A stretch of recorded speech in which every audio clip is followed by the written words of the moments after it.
as a kid, I was obsessed with forts. And Janine and Celine and I got to spend some time with the grandkids not too long ago. And we actually talked the older one into spending the night with us in our hotel room. And so guess what we did? We built a fort, and it just took me back. I was so happy. I was just kind of in heaven there. And I don't know like where that came from, maybe from all the cowboy movies that I grew up watching with my dad. That was probably a big part of it. But we were always building forts, you know, maybe inside with cardboard boxes and blankets and furniture, or maybe outside with, you know, whatever you could find outside with fences and wood and stuff that should have been in one place, but we moved it somewhere else and built forts. And I just always enjoyed that. Well, as an adult, I'm still a little obsessed, but I'm obsessed specifically with the star-shaped forts. Are you familiar with the star-shaped forts? Maybe you are. They're really, really cool. And I've had an opportunity to visit 4 of them so far, and this is really cool. So here's one of them that might look really familiar to you. Does anybody recognize this fort? What is it? Yeah, St. Augustine, Florida. And you know what? I guess Fort St. Augustine was a name that was already taken because they named this one Castillo de San Marcos. Did I say it just right? Not even close. How do you say it? Okay, so that's right there in St. Augustine. That's really close to home. If you haven't been there, if you haven't toured that fort, you should do it.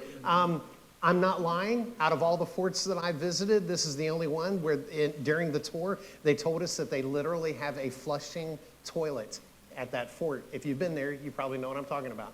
They have a little room where you can go. Well, I mean, they don't still use it, but it was a little room. And then in high tide, there was this pathway that would literally wash it out. And so that was kind of cool technology for back then. This next fort is Fort Monroe. That's in Hampton, Virginia.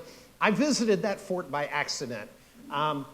So what happened is when I was in the Navy, we did exercises with Army units that were stationed there. And so I was in and out of there. And then when I was kind of looking for pictures of these star-shaped forts, Fort Monroe popped up, and I was like, oh, I didn't even know that was a star-shaped fort. So I kind of didn't take the tour, but I was in and out of there and didn't even realize it. But this next one is Fort Delaware. And that was really close to where we lived before, and it was to protect the big cities as you come up the waterways there. And then my favorite was Fort McHenry. My reserve unit was stationed there in Baltimore in a historic building right beside of Fort McHenry. Janine's dad grew up right down the street from this very location, the very place where you could see off in a distance that was maybe 3 miles away, the Francis Scott Key Bridge that maybe you remember in the news recently that collapsed. It was hit by a barge and collapsed. And but that was about the location where Francis Scott Key was being held during the attack against Baltimore, and he wrote that poem that became our nation's anthem. And so I've just kind of always loved these forts. I've loved the design of them, just how amazing it is. Right over here, where you can kind of see the dome-shaped area, that was where they kept all of the gunpowder and the ammunition and everything. And when we walked in there, you could realize how thick the walls were. And I don't remember, but it was like just amazing how they built that to protect. And so it's curved so that if a cannonball would hit it, it would deflect it and possibly protect it that way. But the walls were so incredibly thick. And it was just really amazing. If you're there and you get to take a tour, if you're there at the right time of day, you actually get to help them take the flag down and fold the flag. And sometimes they use like the legit size flag that they flew, you know, during that time during the attack. And it's a really, really huge flag. So that's all really cool. These forts are built in strategic places where they protect ports and supply routes and cities and the population. They're built in very unique ways, maybe inspired by the mind of Leonardo da Vinci. He had designed something similar that kind of evolved into these star-shaped forts. They're built out of brick and earth, and so they don't shatter the way that stone would when they were struck by artillery. They have sloped, thick walls that can deflect cannon fire. They have points of the star. The points of the bastions allow for a variety of angles for viewing as well as for counterattack. I love these forts. I really do. And I admit that part of it is just the big kid in me that's still there, but also because of this. I know that there are some things that are worth defending. There are some things that are worth fighting for. There are some things that are worth designing whatever is necessary around you to protect that which is most important. Some things are worth every ounce of effort that you can muster to protect. So I kind of showed you from Fort McHenry where the safest place of the fort was, where they had the gunpowder and all of the ammunition. And I'll ask you, if you were designing a fort around your home or around your life, kind of metaphorical, what would you choose to put in the most secure location? What would you put in the safest place so that you could guard that above all else? Anybody? What would you put there? Your family. You'd put your family there. Anything else? What would you put in the safest spot of that fort? Your pets? Okay. There's a problem that I realize, other than Scott immediately started talking about his cat. That's a problem. But one problem that we have here, guys, is that sometimes we know what is most dear to us. We know what needs protected the most, but sometimes we neglect to protect that which is of most importance, that which is sometimes the most vulnerable. So we're in this series called Foolproofing Your Life as we go through some of the Proverbs. In this series, we'll have gone through 8 of the Proverbs by the time we get into our Christmas series. And in this proverb, in chapter 4, if you want to open that up and follow along, in Proverbs chapter 4, Solomon is speaking here, and again, he's speaking as a dad would to a son, and that is kind of the metaphor that he uses throughout many of these Proverbs. And in the first 22 verses, and I'll just encourage you to read this, in the first 22 verses, again, it's like a father speaking to a son, and he's stressing what is most important, and he warns his son of danger, of attack, and then he offers advice for life and for success and for godliness. And then we come to Proverbs chapter 4 and verse 23, where he says these words to the son: keep your heart with all diligence, for from it flow the springs of life. The ESV translates it kind of word for word from the Greek as keep your heart. I want you to think about this being a military term, because that's what it was. And he is saying, keep watch, stand guard, protect your heart with every ounce of effort that you can muster, whatever it takes. Other translations say it this way: above every charge, keep thy heart. Above all else, guard your heart. That's the NIV. I really like the way they said it. And then the New Living Translation is guard your heart above all else. So it is this military term that is saying you need to guard this. This is of most importance. In fact, he says above all else, with all diligence, above all else. This is before guarding anything else. Guard your heart. And Solomon reminds us that the heart is at the core of our thoughts, at the core of our beliefs and our attitudes and our actions and our very will. And so our heart must be protected above all else. So guard your heart. And the big idea of this message, if you're a note taker and you want to write this down, a battle rages over the heart of every person. A battle rages over the heart of every person. I must guard my heart before I can be of any help to others. Because you see, when we're talking about the fort and protecting, and we want to protect our kitty cats or our family or whatever is most precious to us, we immediately, guys, we go into that zone, don't we? We go into that zone where we are the protectors, and we're ready to guard that, and we're ready to fight to the death. And it's absolutely true, because there's a battle that is going on around us, and it is a battle for the hearts of the people that we love. And in this physical world, without hesitation, I would fight to the death to protect my wife, our kids, and our grandkids. And when it comes to the spiritual battle that rages around us, my instinct is to do the same. To just say, I'll just rush in, I'll just put my head down, and I'll rush into danger, and I'll do whatever I can to protect them all with no thought of myself. But Solomon teaches us this, that before I can really be of any help to my family, to those that I love, whose hearts are under attack in the spiritual battle that's going on, before I can be of any help to those that are dearest to me, above all else, I must first guard my own heart. That is the best way that I can help those that I love, by first guarding my own heart. That's a concept we're familiar with, right? Before you put on your own oxygen mask, before you help others with theirs, first put on your own oxygen mask. Or maybe from the Bible, I must first take the plank out of my own eye so that I can see clearly to help my brother. I must first guard my own heart so that then I can give my all to protecting the hearts of those that I love. And there's not a man in this room that wouldn't die fighting for his family. Well, there better not be. Well, now it's time, my friends, to live in a way of what is best for your family. It's time for us to live for them, to live for Jesus Christ, guarding our hearts in this time of battle.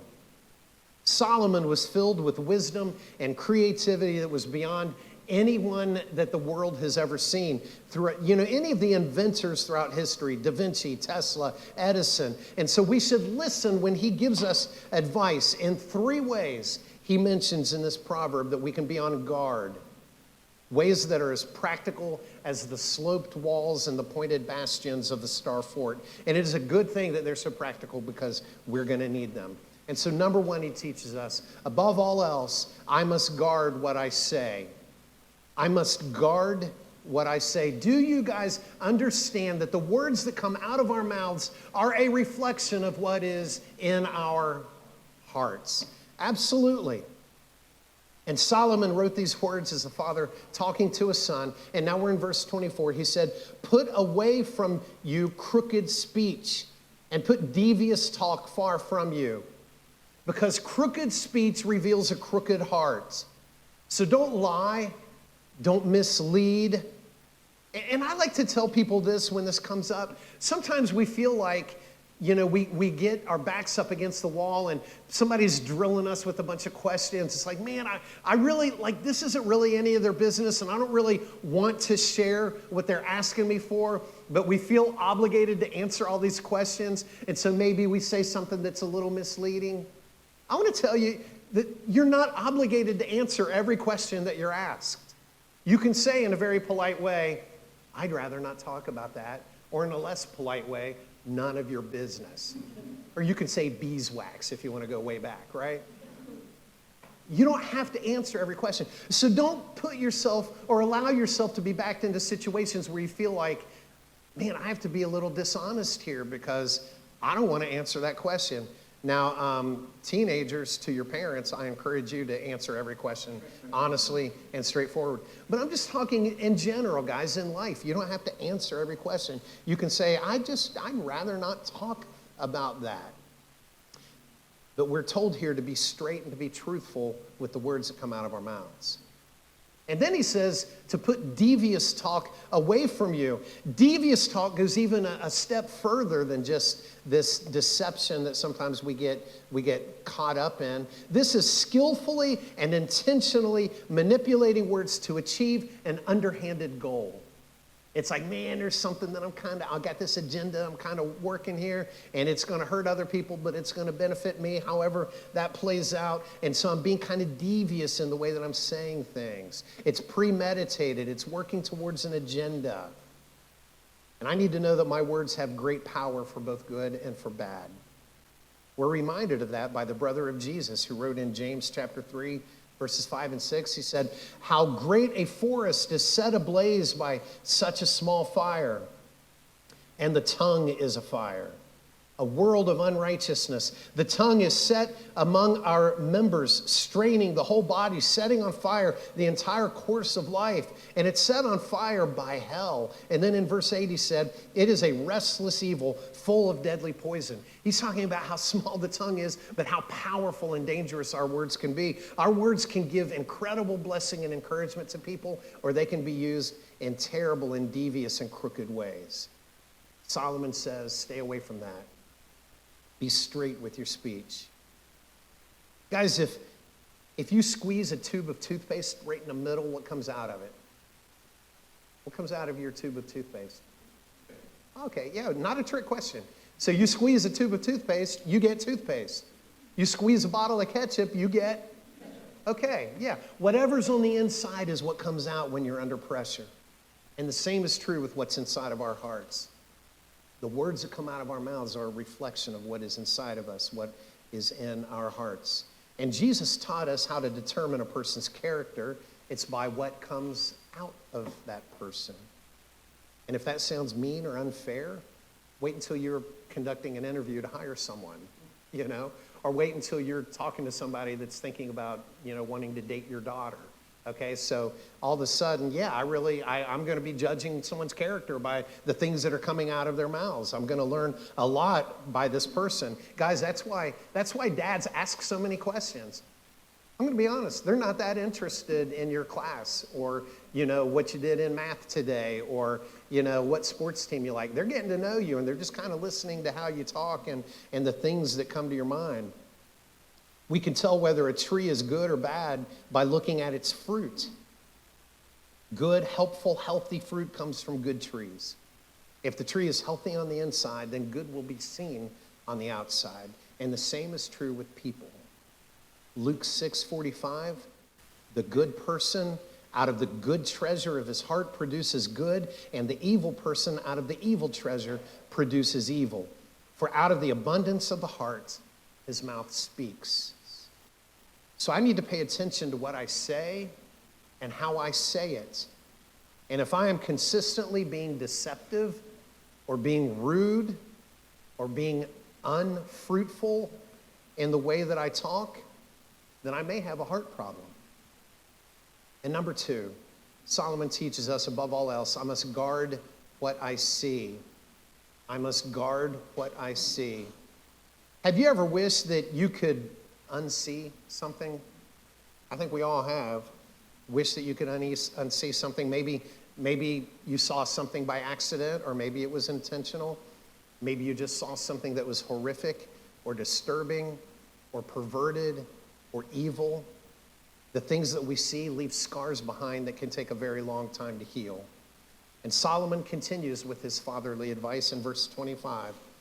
Let your eyes look directly forward and your gaze be straight before you. Jesus has set us on a straight, narrow, difficult road, a road that very few are traveling. There will be distractions all around us to try to get us off of that road. And I know that there's a lot of horse people in the room, and so I know this is a general statement, but it is generally true. Did you know that when you're riding a horse, that horse will move in the direction of which you look? And so if you're riding that horse and you're looking over here, your horse is going to start going that direction. It's amazing. I mean, how do they do that? Somehow your body and your mind and your will are all drawn to wherever your eyes are looking. And the horse can sense that, and it'll move in that direction. My dad was teaching one of my distant cousins to drive. He was a truck driver, and so he was the official teacher when we would come of age, and he would teach us to drive. And this one particular cousin of mine that he was teaching to drive, she absolutely would steer the wheel, make the car go wherever she looked. And so it's like, oh, look, a puppy. And she would go in that direction. And my dad tells this story that he was teaching her to drive, and he keeps telling her, you got to just keep in the lane, keep in the lane. Well, they come to an intersection, and guess what's happening? There's a police officer in the middle of the intersection directing traffic. And my dad just keeps saying, don't look at the police officer. Don't look at the police officer. Don't look at the police officer. And she's going, and she's driving right for him. My dad yells, stop, and she stops the car right before she gets to him. And I think my dad had to explain a little bit, and then they were able to go. But sometimes, man, we go in whatever direction we're looking. We have to guard what we see. We have to guard what we see. Like a farmer that's plowing a long field, he fixes his eyes on something that is straight ahead, something that is far ahead, and then he can plow straight. We can't just go through life with blinders on, but we can choose where we're going to dwell. We can choose where our eyes dwell. The longer that we dwell on things, the deeper the scars. Solomon's dad learned this lesson. His name's David. And we read in 2 Samuel chapter 11 and verse 2 that it happened late one afternoon when David arose from his couch, was walking on the roof of the king's house. He saw from the roof a woman bathing, and the woman was very beautiful.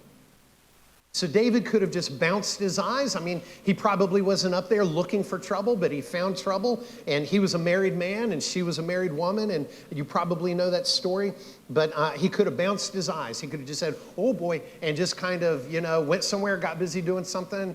Hey, where's that model of the temple that I've been building that I'm going to give Solomon? What can I do to get myself busy here? And but he didn't do that. Instead, he dwelt. And his eyes led to adultery and deception and eventually murder. And Jesus told us in Matthew 6, verses 22 and 23, that the eye is the lamp of the body. So if your eye is healthy, your whole body will be full of light. But if your eye is bad, your whole body will be full of darkness. If then the light in you is darkness, how great is the darkness? And so my eyes are the pathway to my heart and to my mind. And they will let in either light or darkness. And if I am constantly dwelling in darkness, I may have a heart problem. And number 3, above all else, I must guard where I go. I must guard where I go. Have you ever made a wrong turn and immediately regretted it? I sure have. I have lived either in or near cities like Cincinnati and Baltimore and Wilmington, and now close enough to Orlando, probably closer than I wish I was. And there have been many times that I was in the city and I made a wrong turn, or I found myself somewhere that was very uncomfortable. And there are many times, not lying, many times I have ran a red light. Things just like I'm sitting there, man, and it's getting a little uncomfortable, so I'm just going to get moving again. And I welcomed the ticket because I welcomed the police officer in my vicinity. I've made wrong turns, and I have not had to suffer terrible consequences. But if I am constantly finding myself in places of potential trouble or danger, then maybe I'm just being careless. Maybe there's a problem with me that I need to pay attention, and I need to be a more careful guard of where I go. Solomon goes on to say in Proverbs chapter 4, verses 26 and 27, ponder the path of your feet, then all your ways will be sure. Do not swerve to the right or to the left. Turn your foot away from evil. I must be intentional about where I choose to go, and when I do encounter evil, like David did, and he dwelt on it, or like Joseph, which is another story, and he encountered evil and he fled. He ran away from it. Like a bunch of people right now, celebrities, athletes, politicians, are wishing that they had turned away when they were invited to a party by Sean Combs. There's a lot of people wishing that they had made other decisions, that they had steered away from that, but they didn't.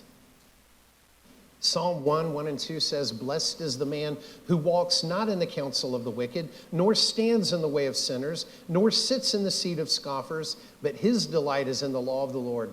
And on his law, the Lord's law, he meditates day and night. Guys, do you want to live a blessed life? Do you want to live a blessed life? You can answer out loud in front of everybody. Now I'm going to ask you, if you're a parent, I'm going to ask you this question in a different way. Do you want your kids to grow up to have the same life that you have? If they did, if they repeated your lifestyle, your choices, if they did, would that be the blessed life that you wish for them? Sometimes when we start thinking about the people that we love, we start seeing things from a different perspective. You know, we all want to live and be blessed by God in our lives. We all want what is right and what is best for our kids. And Solomon is teaching us here, do not walk toward wickedness. Do not walk alongside wicked people. And sometimes we do. Sometimes we just feel like we can get so close to wickedness because they're friends or because they're people that we work with or because it's stuff that we like to watch on TV or on social media or online or the books that we read. And we just like to see, how close to this can I get before it has an impact on me? And by the time we're able to answer that question, it is way too long, way too late. We need to surround ourselves with people that love the Lord and people that submit to his word. Psalm 119 verses 105 and 106 says, your word is a lamp to my feet and a light to my path. I've sworn an oath and confirmed it to keep your righteous rules. We live in a world and we live during a time where everything is upside down. The way forward doesn't always seem straight. It doesn't always seem clear. It doesn't always seem obvious. And so I end up asking myself questions like, how do I cherish my marriage in a world that is so full of selfishness? How do I discipline my kid in a world filled with entitlement? How do I date? How do I work? How do I study? How do I vote in a way that honors God? And here's the answer, guys. I let his word, I let his Bible light the way. I let his word light the way. And if I am constantly finding myself straying off of the straight path on which he has set me, I may have a heart problem. So if I'm going to guard my heart, and again, that is a military term that is saying that I'm going to defend it with whatever force is necessary, like the star-shaped forts. If I'm going to guard my heart, I must recognize that sometimes I have the potential to have a heart problem.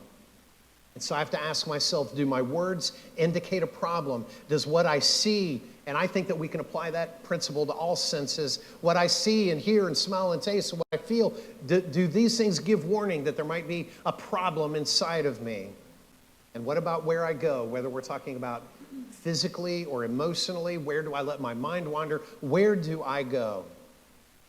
Solomon teaches that the heart must be guarded above all else. Above my house, above my wallet, above my car. First, I must guard my heart. Above all, before all, I must protect my heart. And then, as worried and as motivated as I can be, then I am able to help protect those that I love. It has to start with me. If I want our kids to grow up, to have a heart that is protected, a heart for the Lord, a heart that is blessed, then I have to model that in my own life. And so the next step that I want to encourage you with today, maybe write down this statement and let this be a prayer. Let this be something that you chew on this week. To say, I invite others who know and love me to search my heart and hold me accountable. Clay referred to that passage during our communion time. To search my heart, oh God. Search my heart, cleanse my heart. If there's anything in my heart that needs to be removed, ask God to do that. And sometimes I just need to recognize that I don't do a good job of searching my own heart. I need to have a band of brothers. I need to have, a family. I need to have good friends that love me enough to come up to me and say, hey man, can I ask you about something that I see? Can I ask you about something that I heard you say? Can I ask you about somewhere that you talked about going? Something that I heard you talk about reading or seeing? I need to talk to you about these things because iron sharpens iron, and we need to hold each other accountable in a loving and respectful way. And if this is you, as it is me, that we need to have people in our lives that are going to help us to guard our hearts. Well, here are 5 questions that you can ask. You can ask of yourself, and maybe questions that you can even ask of the people that you love. And if you want to just kind of jot them down, it's who, what, where, when, and why. Who, what, when, where, and why. And the first one is, who are you listening to for advice? Who are you listening to for advice? You know, we all want to have deeper, better, more meaningful relationships, but, you know, some of us are getting our relationship advice from Taylor Swift. Okay? Do you want to have relationships like Taylor Swift? Probably not. You'll end up in a song, right? So who are you listening to for advice? Are you listening to movie stars and athletes and politicians because they've got the spotlight on them? It always just cracks me up when I see another celebrity testifying before Congress as if they're an expert in that field, and they're not. There's just a spotlight on them. It's just kind of weird. Who are you listening to for advice? Another question is, what are you saying? What kind of words are coming out of your mouth? What kind of attitude do the words that come out of your mouth show and reveal that is going on in your heart? When you talk, is it gossip? Is it unwholesome talk? Or is it something that's encouraging to other people? Another question is, where are you looking? Where are you looking? What is it that catches your attention? Where do your eyes dwell? And for a lot of us, you know, it's that little rectangle that we carry around in our pockets. And we need to be a lot more careful about where we look and where we set our eyes. Another question is, when do you plan your path? When do you plan your path? When do you plan, you know, this is the road that I'm going to be on in my life? Or do you just kind of bounce through life and get blown around by whichever way the wind is blowing? You can set your course now. You don't have to leave it by chance. You can say, here's the kind of person that I want to be. Here are the kind of relationships that I want to have. Here is the way that I want to have a relationship with my parents or with my kids someday. And you can begin to set that course and set those goals and set those standards for your life. And the last question is this: why do you stray?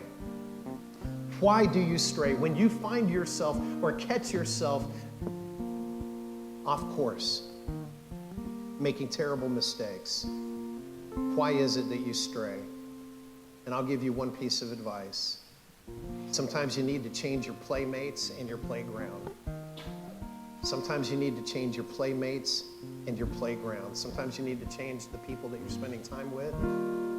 Sometimes you need to change the places where you are spending time so that you can stay away from evil. Friends, there's a battle that is raging, and I want you to survive. But even more than that, I want you to be on the side of victory, and so I'll give you a little clue. God wins.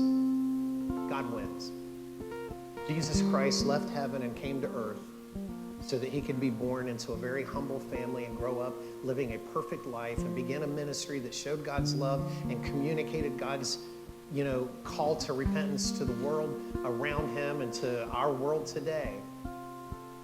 He died on a cross as a sacrifice for our sins. He was buried in a borrowed grave, and I call it that because he only needed it for 3 days. And then on that 3rd day, he walked out of that grave, never to die again. He had victory over death and hell and sin and its consequences, and he wants us to be on the side of that victory if we will choose him. So I don't just want you to survive this life and this spiritual battle that's going on. I want you to be on the side of victory. And so above all else, guard your heart. What goes into your heart will determine so much of your life. But be encouraged by this. None of us need to stand guard alone. None of us need to stand guard alone. God has blessed us with each other. So I want to give you one last battle scene, but really this is a preparation for battle where you're strapping on the armor. And there's one thing for sure, you didn't do that by yourself. You couldn't strap on all of that armor by yourself. You had to do it with a friend. You had to have an armor bearer, or you had to have a fellow soldier that would help you strap on your armor, and then you would help them strap on their armor. And so with that in mind, listen to these words from Ephesians chapter 6, verses 10 through 18. Finally, be strong in the Lord and in the strength of his might. Put on the whole armor of God, that you may be able to stand against the schemes of the devil. For we do not wrestle against flesh and blood, but against the rulers, against authorities, against the cosmic powers over this present darkness, against the spiritual forces of evil in the heavenly places. Therefore, take up the whole armor of God, that you may be able to withstand in the evil day, and having done all, to stand firm.